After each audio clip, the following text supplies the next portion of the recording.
Alright guys, today we are at Armscor. We're in the factory room here and we're talking about our potential movie guns project that we want to do. So creating blank firing firearms for film. And today we're doing a walkthrough of the factory for both the firearms manufacturer as well as ammunition manufacturer, so they'll be able to make blank ammunition for film as well as blank firing firearms, especially handguns, shotguns, some rifles, and then convert other brands that are not Armscor, Rock Island Armory type weapons, as well as they have a license for Glocks for manufacturing their own version of Glocks. So I think we're going to be doing some fantastic things with Armscor. Hey guys, this is how easy it is to run the slide on a TCM handgun made by Armscor. Very light, very smooth. Show me the overall handgun, Joe. And what do you think the trigger weight is on that, the trigger pull? It's around 4 to 6 pounds. It's pretty crisp though, there's not a lot of travel in it.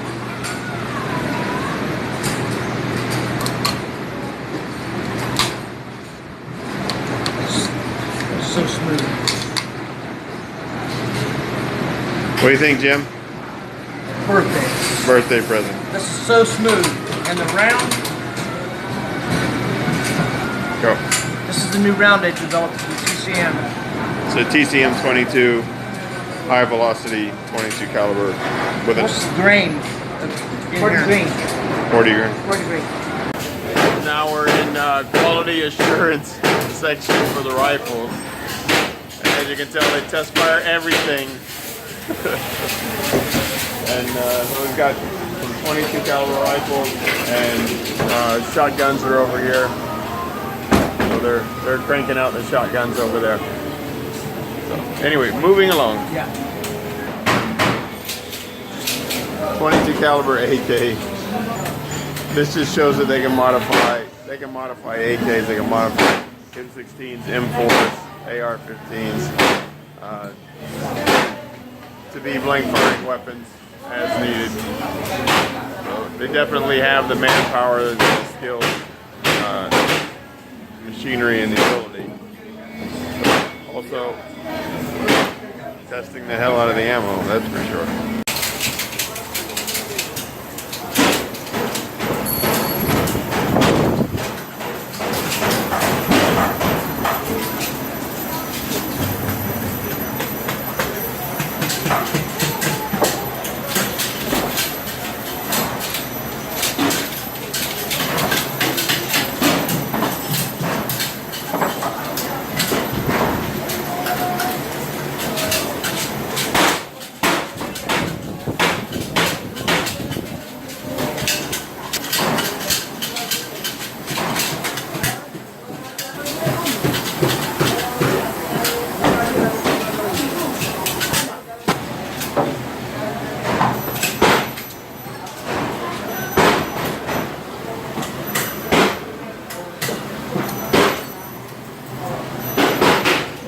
Shotgun section at Armscor.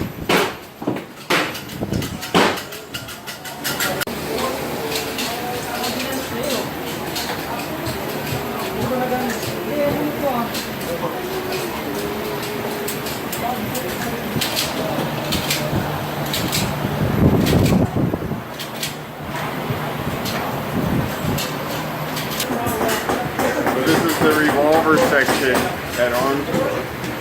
One of the things I really like about revolvers is in a defensive situation, you can jam that muzzle right into somebody's face and pull the trigger if you need to. Something you can't do very easily with a semi-automatic without creating a malfunction. So this is one of the reasons that I think revolvers will never really go out of fashion, will always have a practical application.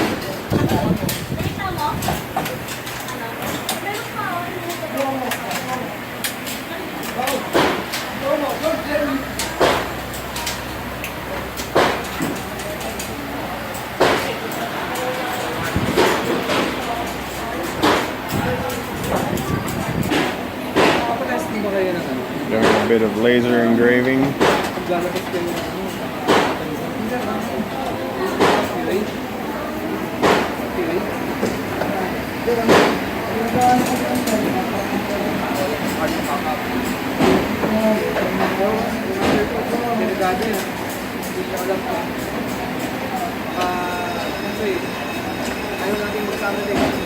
Just like that.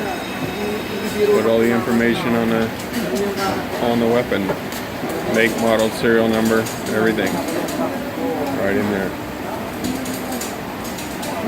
It's pretty amazing.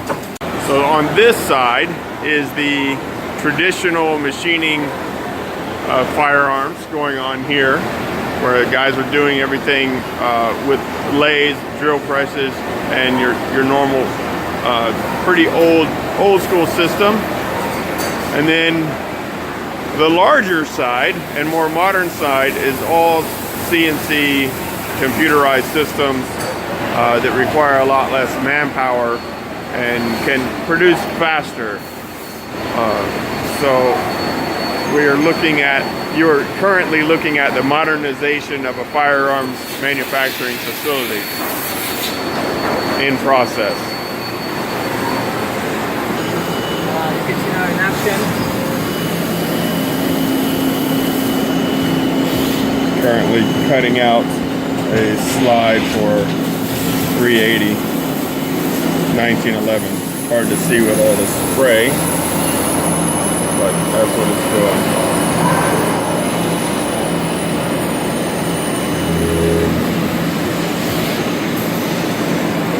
That machine is moving really fast, changing bits, changing chucks really fast. Traditional method of inspecting size and fit by using a various system of measuring scales.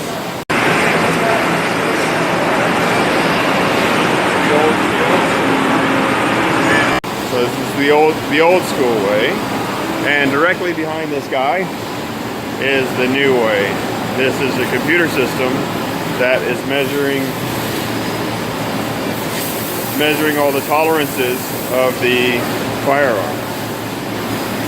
So this one, I think, is probably much more accurate, much more reliable. Doesn't get sleepy, doesn't get tired, doesn't complain about overtime. So this is going to create much tighter tolerances on the firearms.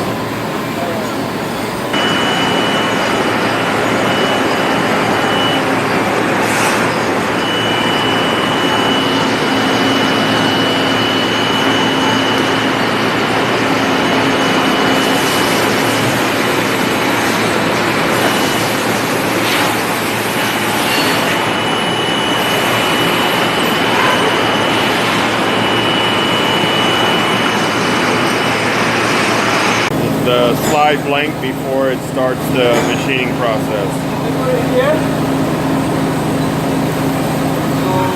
And it cuts down to that. Yeah. Okay. Okay.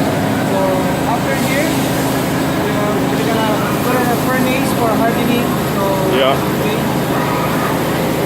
So after the first cut goes for furnace for hardening, and then it just moves down the line here, getting second cut, third cut, so on, getting more and more details added as they go.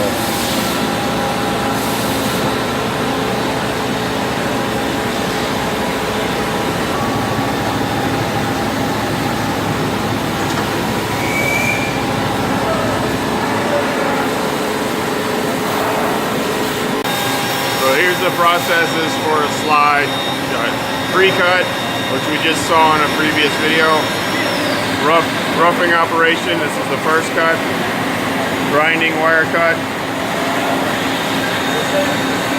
Railings are added in.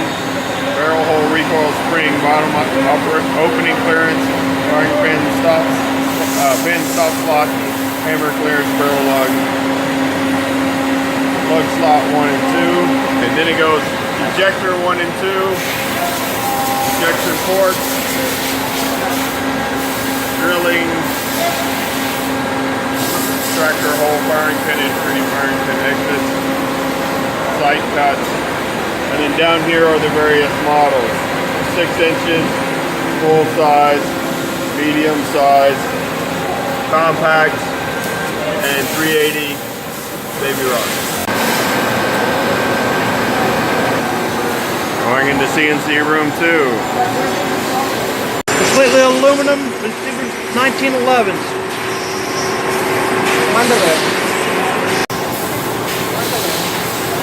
Aluminum lowers on 1911 for the frame.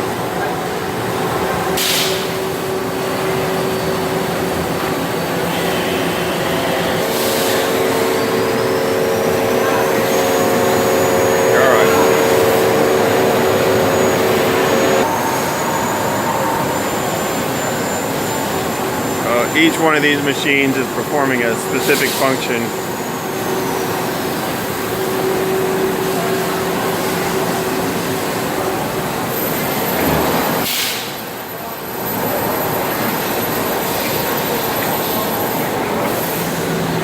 And conducting a specific cut. Then the firearm moves down the line and becomes more refined at each station. We're actually going in reverse at this point, so you're seeing some of them in reverse. This is how they are before they're cut.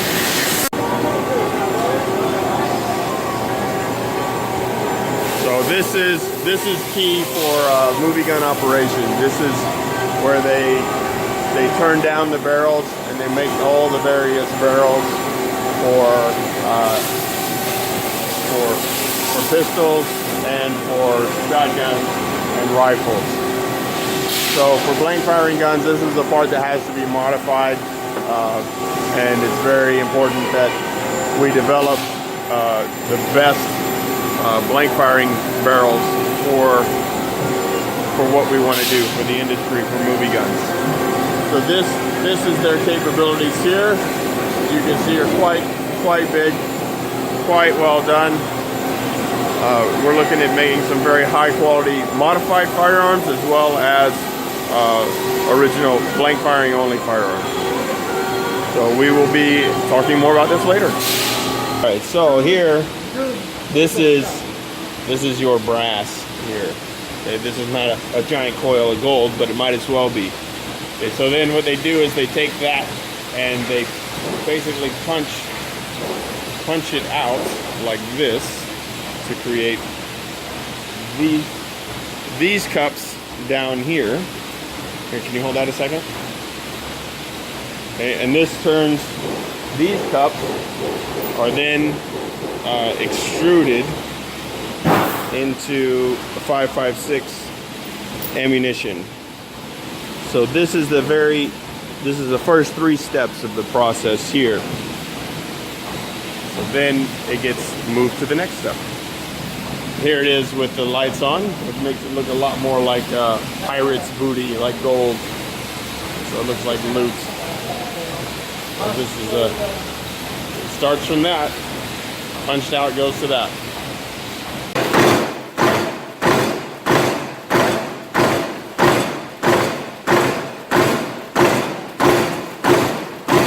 Feeding in from this side, solid brass here. Punched out into cups. These brass strips come out here and get cut. The cups come out on the other side.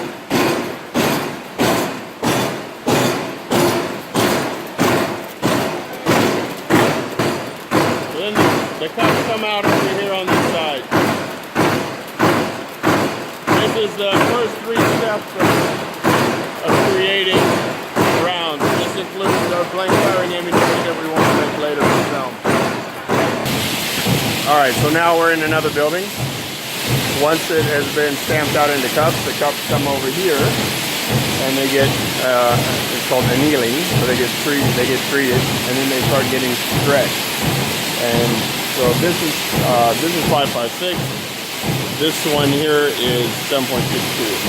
So these cups, which are quite large, these cups get stretched out this, then soon after they're going to be cut, trimmed, and necked down to the actual casing. It really does feel like we're working in a gold mine. It really does. This is quite a big facility, guys.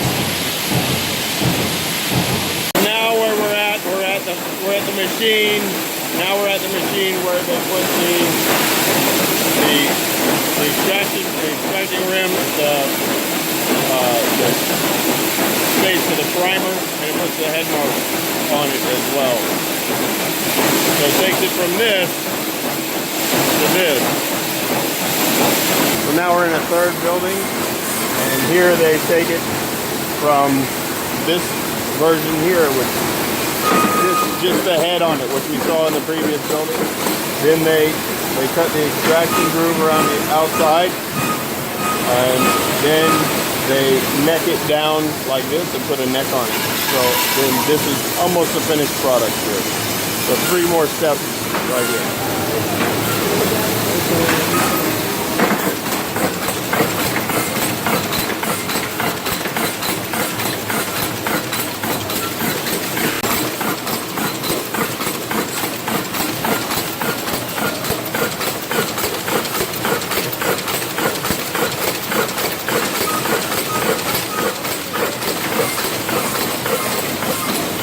Very quick, very fast.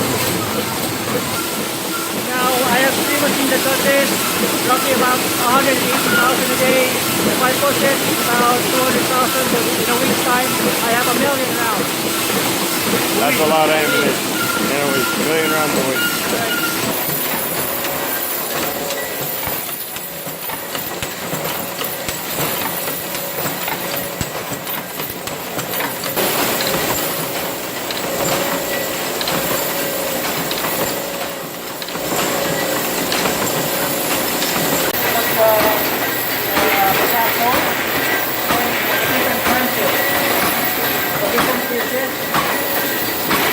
One push the primer in.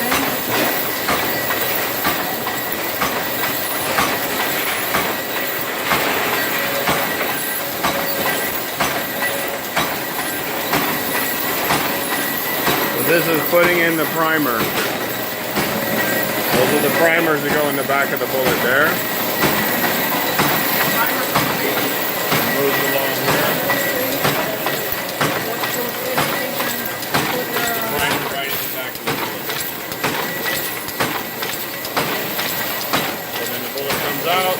Alright, so you have a primer proof thing Yeah. to make it waterproof. Okay. And also this particular area here gives you the varnish, the mount wrapper. Then when you load this, it again makes it waterproof. Okay. So the waterproofing as well. Load the cartridge. You have the front case from the thermostat. The powder, the bullet. Alright, so we have stations starting here. They go down that tube to there, or they stack up. And the powder comes from there. The bullet, sorry, the projectile comes from there. Comes down that tube, down that spring. Comes into there. And then the powder comes in through as well and is put in there. So it's all in one machine. Primer, powder, bullet. Powder and projectile are all put into one component. Alright guys, so now we are in the loading room. This machine is taking the primed bullet casing from here with the primer already in it, drops it down this little white tube there, and then goes into the conveyor belt here. Gets powder shot into it there, precise measurement of powder. Then the bullet, the projectile, is from here, goes down this little spring here, and goes in and gets placed in the top and crimped down, neck down, and kicked out over here as a finished product. Just that fast. And as you can see, it's quite a big operation. A little bit different for blank firing ammunition. They're going to star crimp it instead of put a projectile in it. That's the only difference. So this is where they inspect the ammunition here and get it ready for loading before they put the powder and the projectile and all that stuff in it. Here they're checking for the size and the fit as well to make sure it's the right length, the right diameter, and looking for any nicks or burrs or scratches. Now this happens three times during the process that they inspect the ammunition. So it's very, very detailed for quality control.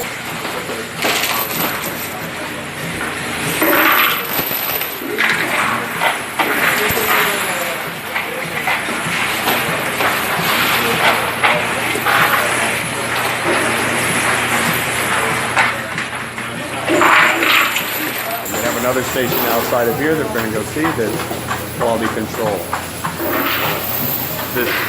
This is a very labor-intensive and detail-intensive section here. So this is another quality control station. This is the third and final quality control station here where they check everything. And then they begin packing by hand. Finish ground, finish packing.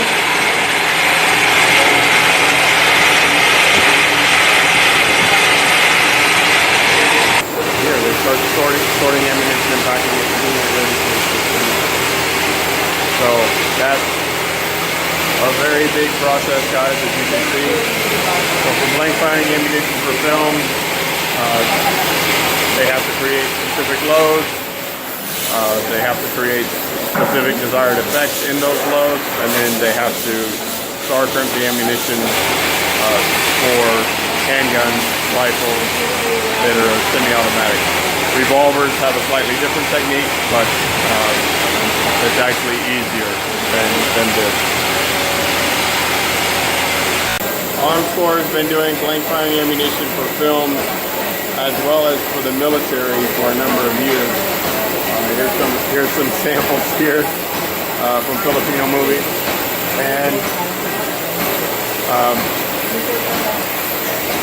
while I haven't seen that section yet, it's a much simpler process than what they're doing now, what we're seeing today. So I know it's not going to be difficult for them at all, and since they already manufacture on a large scale for the military, I'm quite sure the quality is going to be quite good. We just got to get the formula specific, and then we'll move forward from there. But very impressed with what I've seen today. I've been through several other firearms factories around the world, and this is kind of a one-stop shopping for many things.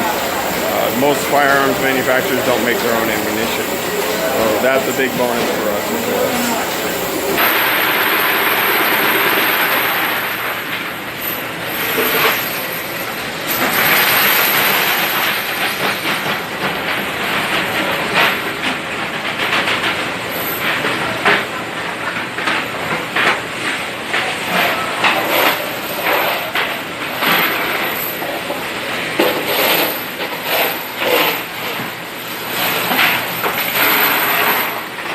We're now looking at some of the classic firearms that are in here to see what's available to be possibly modified for blank firing.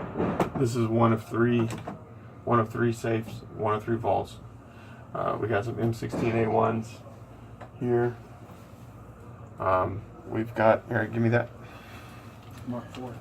We've got a Stein Mark IV and grease gun, 45 caliber grease gun. We got quite a big variety of firearms in here, some of which are antiques. And I don't want to go through every single one of them, but suffice to say we have some 5.56 AK variants, some 7.62 AK variants, mostly 5.56 stuff, and then A lot of shotguns, a lot of Most of the shotguns. 9mm, 22s. Shotguns I ever used was with a hammer. They have to have the paper shells. You can't use plastic. Quite a lot, around and some plastic shells. sniper Ever heard of rifles as Damascus well. twist barrels. So quite a lot of stuff. That's too much to fit in the video. This is a MiG 22 caliber precision rifle.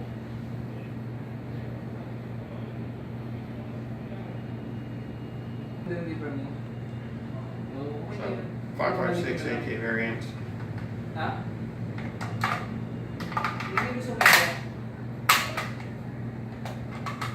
Ibabalik ka na. Or si tao. Ibabalik ko na. Sir, hindi na lang kung papayagan mo pa din. 45 caliber grease gun.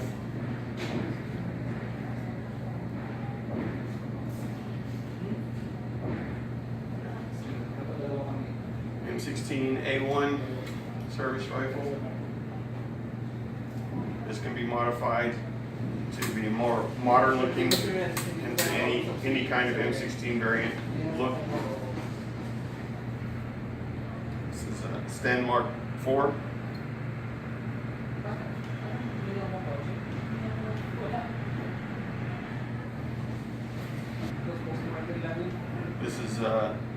This is an AR DeLille 5.56.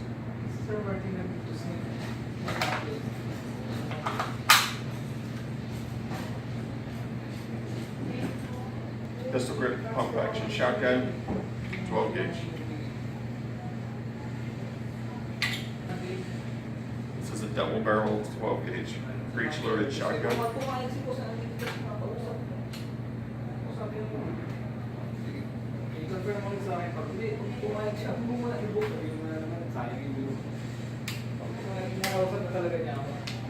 These are weapons from Armscor's armory that can be modified to fire blanks. They have a lot more of them as well, but these are just some samples.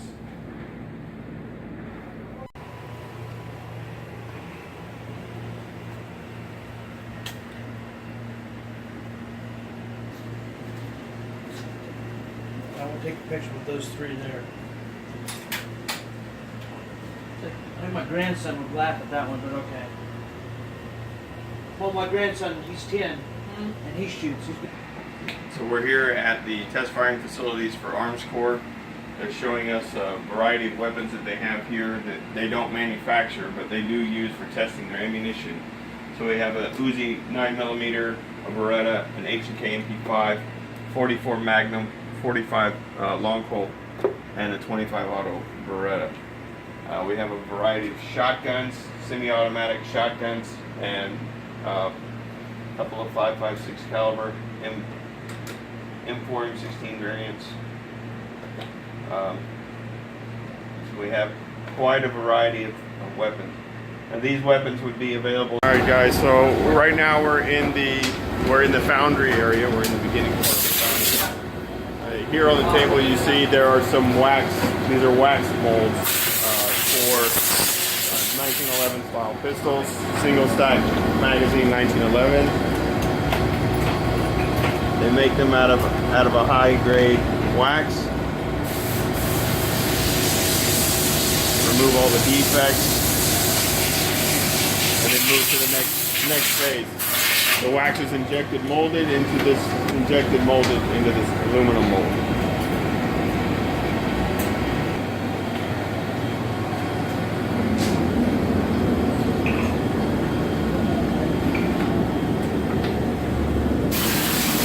Revolvers, she's making revolvers.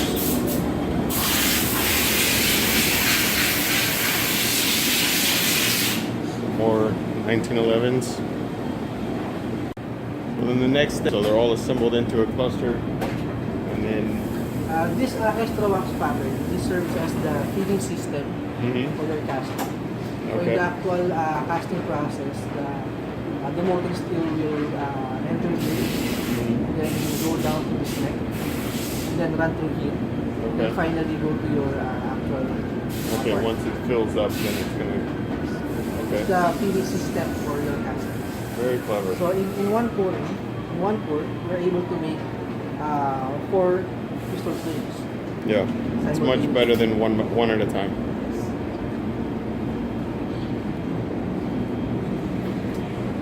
they're just using adhesive type of wax to glue the patterns to.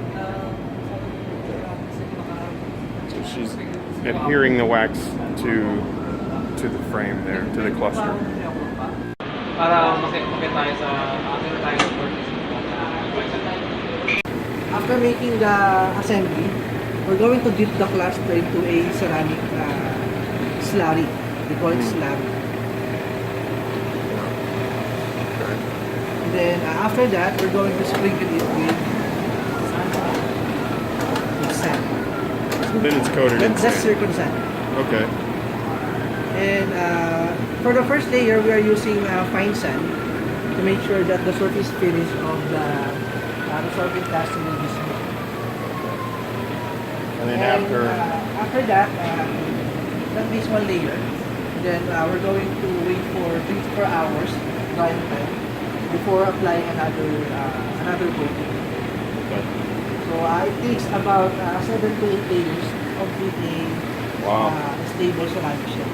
wow, That's why it's called investment casting, because we are investing a lot of time. a lot of, not just a lot of time, but also a lot of layers of ceramic coating. Yeah.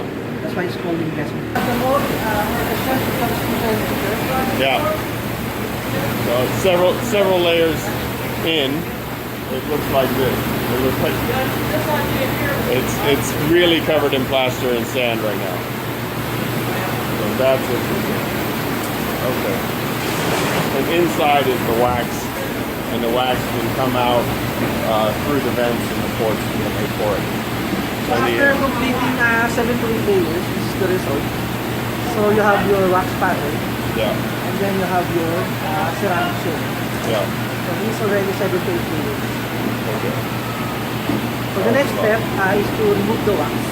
Right. And then the space occupied the wax, occupied by the wax will be the space to be occupied by the molding steel. That's why investment casting is also called lost wax casting. Yeah. Okay. Because the wax is lost. Right. And this autoclave contains high pressure steam. So we are using high pressure steam to melt out the wax out of the ceramic shell. Then once we release that steam, within seconds, it can melt out the wax and thereby leaving just the ceramic shell. And then because we can separate water from the steam and the wax, we can recondition the wax so that it can be used again for another cycle. Just one more cycle or several cycles? Several cycles. So our wax is recyclable. That's good. However, in investment casting, even though our pattern is recyclable, but the ceramic shell is not recyclable. So after casting, we're just going to knock it off. Then the shell that has been knocked out will be just a part of the landfill. So that's the drawback of investment casting. However, investment casting is much more versatile than sand casting, because if you're going to need parts that require high tolerance in measurement or in dimensions, investment casting can produce those parts. In sand casting, you cannot produce parts You that have to do a are... lot of cleanup and machining anyway in the end. In investment casting, it will just require a minor or less machining. So we've jumped out of the frying pan and we're in the fire now. These are the furnaces that they're using to preheat the castings, the molds, and then the investment casting. And then they use an induction furnace to preheat the metal, whatever the metal is. It could be brass, copper, aluminum, steel, and then they pour it into the mold. They preheat the mold so that the mold doesn't crack when they pour the metal in. So this is the hot room right here. Very warm. And noisy, very noisy. Getting ready to pour. As a degassing agent, he poured in there to help get the gases out of the metal, get rid of the impurities.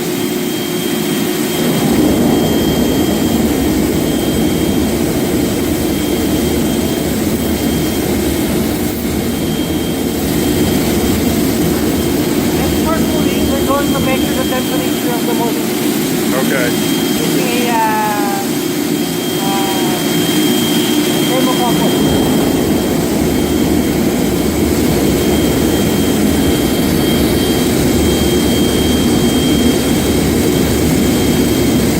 Measuring the temperature.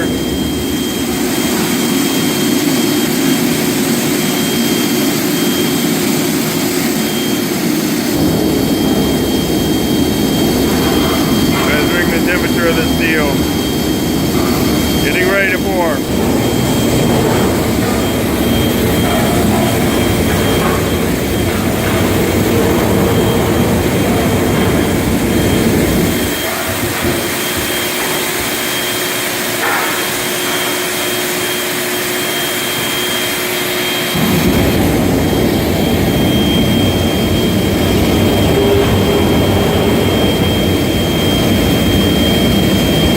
Those are the molds you saw earlier, the cluster molds.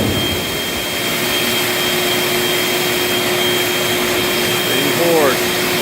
It's glowing. The mold is glowing. Yeah, very hot.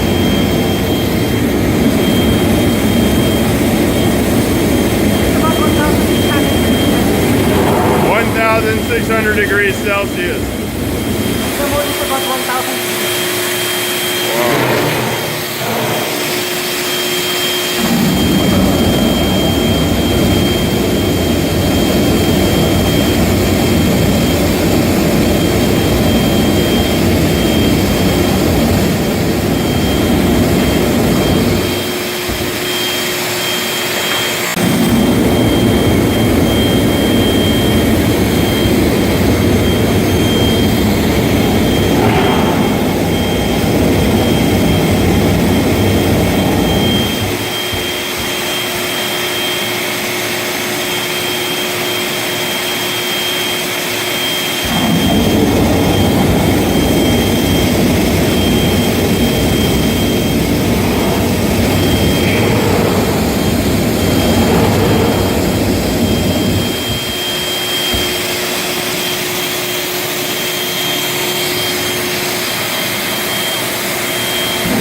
Is that a degassing agent that he's pouring in the top? That's it. That's the isothermic compound. Thermic compound. The purpose of that isothermic compound is to keep the screw hot. Because in casting, the usual design is that the screw will be the last to be solidified. So it is the purpose of that compound is to facilitate slow cooling. Okay.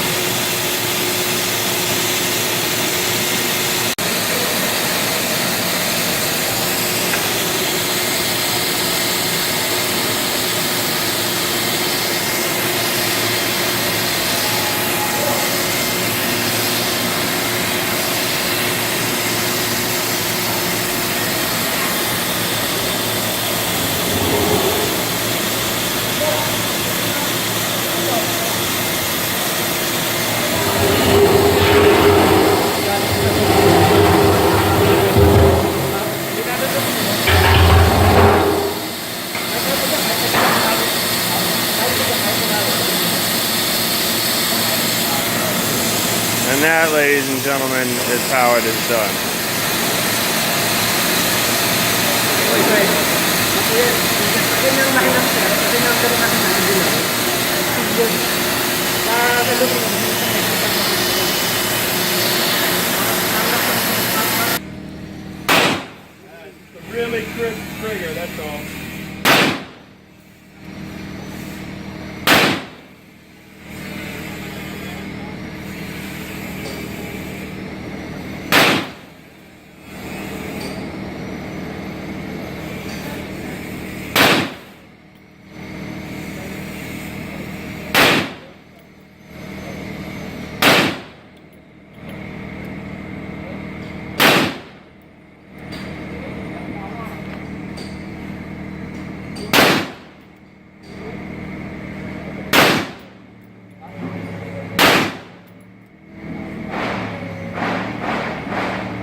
Go. Ready?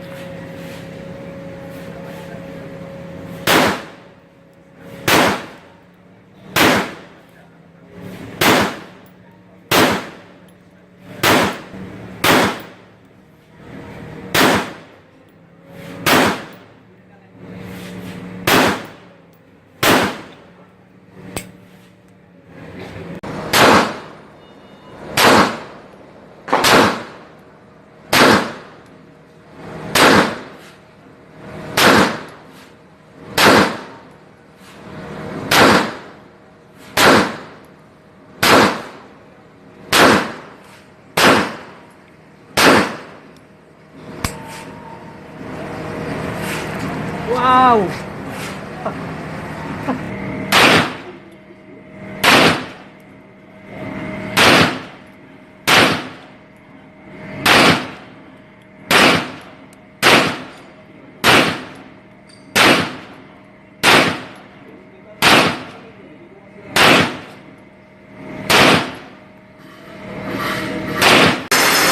Is that your sexy pose?